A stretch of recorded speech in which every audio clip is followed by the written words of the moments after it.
Hello, engineers. So let's try to solve this sample problem taken from the past REE board examination.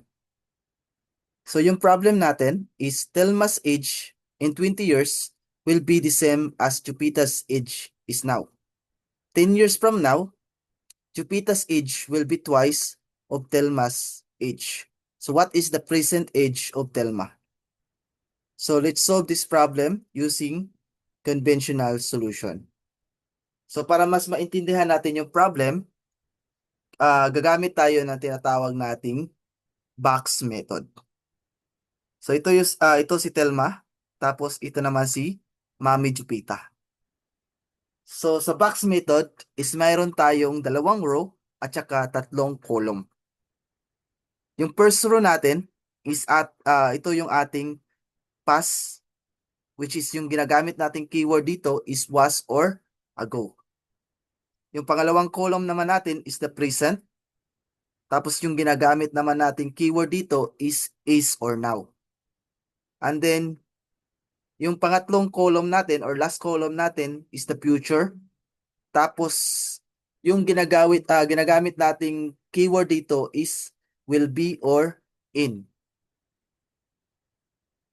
So, statement number 1. So, sabi sa problem, Telma's age in 20 years will be the same as Jupiter's age is now. So, let's denote age of Jupiter as X and age of Telma as Y.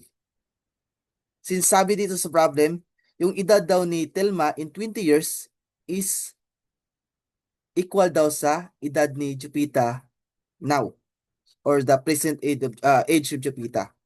So Y plus 20, ito yung edad ni Telma 20 years from now, which is equal to the present age of Jupiter, which is X. So yung equation number 1 natin dito is Y plus 20 is equal to X. Pangalawang statement natin dito sa problem natin is 10 years from now daw, Jupiter's age will be twice of Telma.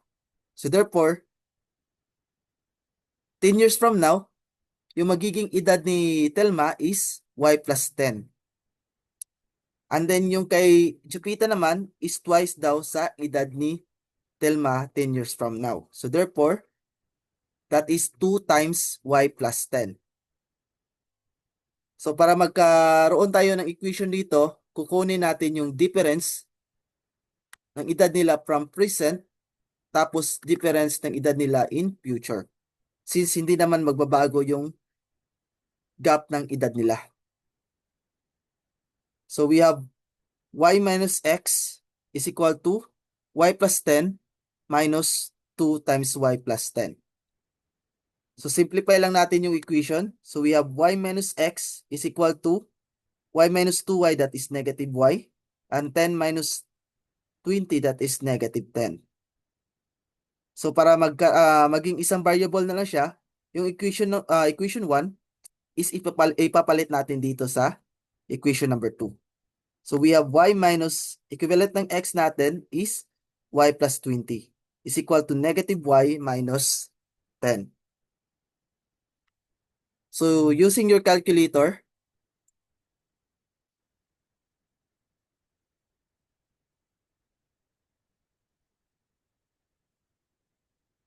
so we have X minus X plus 20